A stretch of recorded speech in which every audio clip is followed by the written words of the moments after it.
All right, everybody. So welcome back to Money Badger TV. This is the video that I'm going to put out for where to find the best possible books, right? So I'm going to go over a couple of different things, a couple of different places that I go to. I'll go over my favorite places. And as you can see right here, this is a website called Booksalefinder.com, right? So Booksalefinder.com, I'm going to jump right into it, guys. This is the best resource, in my opinion, that's free for library sales. Now, to my understanding, there's another site out there that's a paid site, but it regurgitates a lot of the same information. So free is always good, in my opinion, and you can't get any better than free unless someone's paying you for it. So first thing you notice when you go to Booksalefinder.com is some advertisements at the top, so you can probably find some of those pieces of software that we've talked about. Reprice it, Scoutly. I'm sure it's only a matter of time before ScoutIQ has something on here. Now, typically when you go to Booksalefinder.com, this is going to be a database that's going to show you all of the advertised library sales. But the first thing you do is you choose the state that you're looking in, right? So just for just for shits and giggles, we're going to look at, let's say, Colorado. So in Colorado, once it loads, it should pull up all the different library sales that correspond with a specific date. I'll move my big head out of the way so it's a little easier to see. But right now you can see that it shows some advertised ones that aren't in Colorado but are of note, right? You can go into per city, ongoing sales. Now these aren't sales that are going to happen like on the 15th and that's it. These are sales that are ongoing all day, every day. So maybe they have a larger volume of books coming through that library, and you're able to go every single day to those sales. All right, so let's scroll a little bit further down. And you can see that it gives you a little bit of information, right? So it's a verified sale. It gives you the time, the place, and how many books there's going to be at the sale, right? So Saturday 9 to 2, starting November 3rd, 10,000 plus books, plus DVDs, CDs, magazines, sheet music, etc., from 50 cents to $2. So a couple of things that I want to point out. One, don't put too much weight in how many books they say are going to be at the sale, because I've been to plenty of library sales that show 10,000, 50,000, 100,000 books, and it's definitely not that many. But conversely speaking, I have also been to sales that say 10,000 books or 5,000 books, and it ends up being a lot more. So take this with a grain of salt.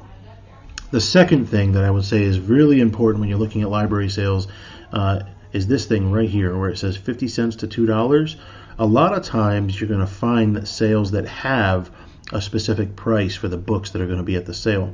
What you want to be careful of is going to a library sale where it says that they're marked for prices individually. So they're marked individually for pricing. Too many times I've gone to a library sale where didn't have a price. I was first getting started out, and inside the cover of each of the books they had $1, $7, $8. So when you're scanning books, you're going in there and you're assuming it's going to be 50 cents to $3 like at a Goodwill or a Salvation Army or any of those other places, and it's actually going to be inside the cover of the books. You want to make sure that when you go to a library sale, you have the pricing that's clearly marked on the ad. Some books are available in the store, some have been sold online. Those are some other disclaimers you want to look out for. Members receive a 20% discount, so if you're a member of the Friends of the Library for this particular library, you get a discount. You'll also find some of these sales have a pre-sale, right? So here you go. Here's one right here in Broomfield, Colorado in June, right? Saturday, 9 a.m. to 2 p.m., but it says there's a preview on Saturday, 8 a.m. to 9 a.m. So before the sale at 8 a.m., it's a $10 admission, but you can get into the pre-sale. If there's a pre-sale and you're not at the pre-sale, you're not at the sale. So you really need to be careful and have a strategy going into these because they're very competitive. Everybody there, for the most part, is going to have a scanner, especially if it's a sale like this where it says no buyer restrictions, not picked over. There's no restrictions as far as scanners. Sometimes you will find a sale. See if I can scroll through and find one.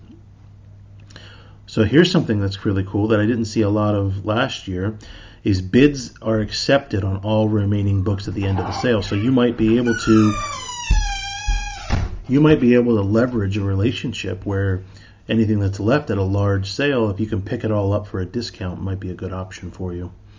Sometimes they do bag sales. See all these are saying not picked over, no buyer restrictions. Here you go. Some books are removed to sell online. I wouldn't write the sale off completely. However, it's probably not the best sale to be at. I mean, there's 15,000 books. I would still go if I was in the area. 75% donated, 50% are hardcover. They're sorted. I mean, it's not the best sale, but you're probably going to still want to go and check it out. What you're going to want to look for, though, is the ones that say, like, no scanners or scanners are prohibited, because you don't want to necessarily go to a book sale that is blind, right? But this should be very eye-opening for a lot of you guys that are just getting started out, because if you can start building the relationships in your local libraries now, work on donations, maybe volunteer, get in with the director of the library or librarians, and see if you can leverage a relationship to help set up that book sale. If you can set up the book sale, a lot of times you can get early access that most other people can't.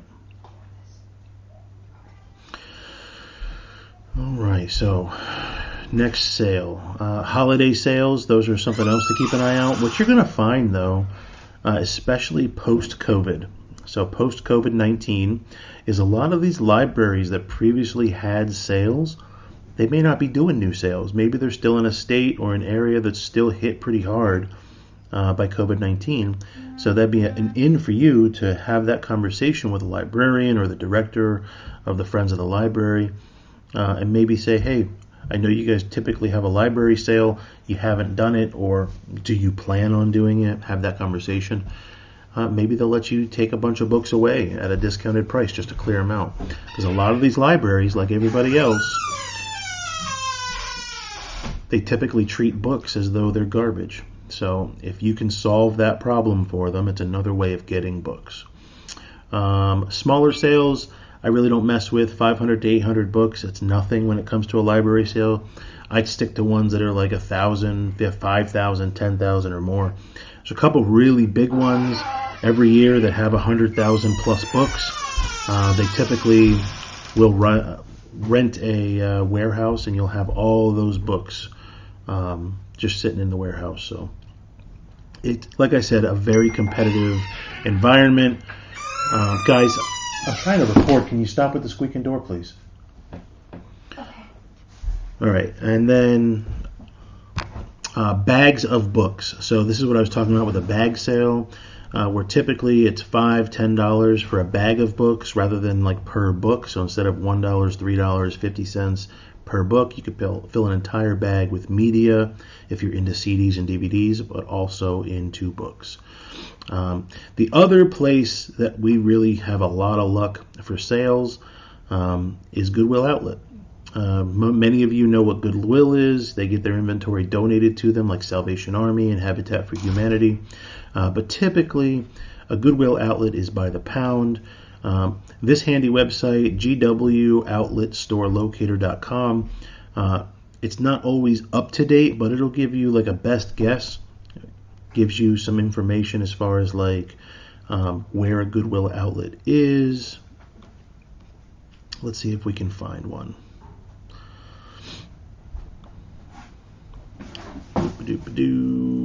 Location. So we're going to hover over and let's pick North Carolina.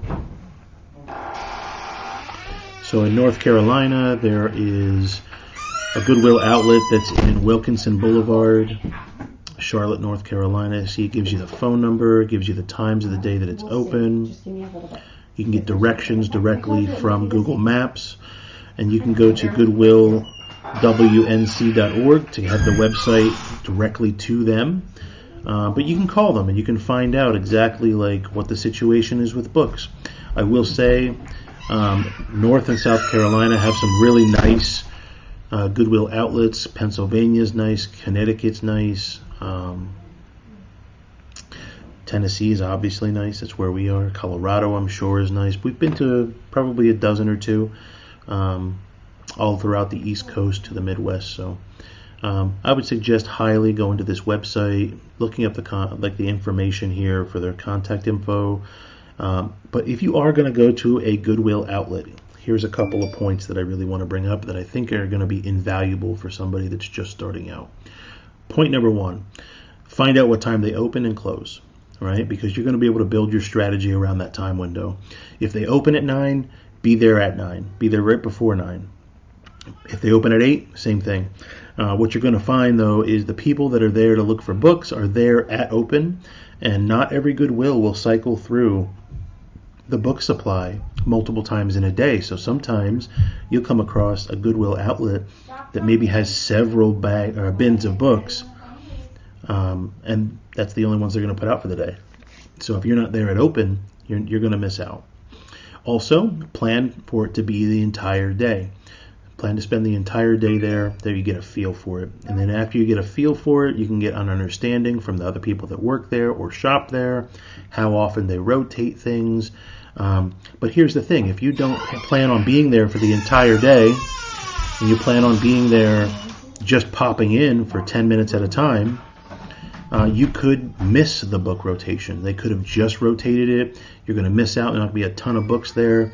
And then after you find out there's not a ton there, you leave. Well, maybe an hour later, they're going to repopulate those books. Maybe they're going to push out new bins. So you want to make sure that you have a firm understanding of how that particular operation works, how often it works, what time they're open till, and build those relationships with the people that work there. Too many times we've been at our Goodwill outlets that we go to, and nobody knows if they're putting books out. But because they know us and we know them, we have a conversation, and we say, hey, do you guys think you're planning on putting any books out anytime soon? And out of nowhere, sometimes they pull a table of books out. So it definitely helps to have those relationships, because the more you can have those strategic relationships, the better the sourcing experience, and the better that source could become for you. So definitely build a strategy around what time they're open. Definitely plan on being there the whole day. Also, if it is a competitive environment like the outlets where you're going to go in and it's a competitive thing where it's all on a table, they're charging by the pound, it's going to be very, very aggressive. Like, there's going to be people that are just grabbing books and shoving them in their cart, and they're not scanning them. You don't want to be that person that's scanning books one at a time while everybody's just grabbing. So get a good feel before you upgrade to going to an outlet situation or a library sale for what books to look for. You'll build a little bit of muscle memory and kind of get an idea of what genre of book or what type of book to look for. Like always, you guys know that I'm looking for nonfiction, so you're looking at reference and textbooks, religion, self-help, any kind of like repair manual or gardening.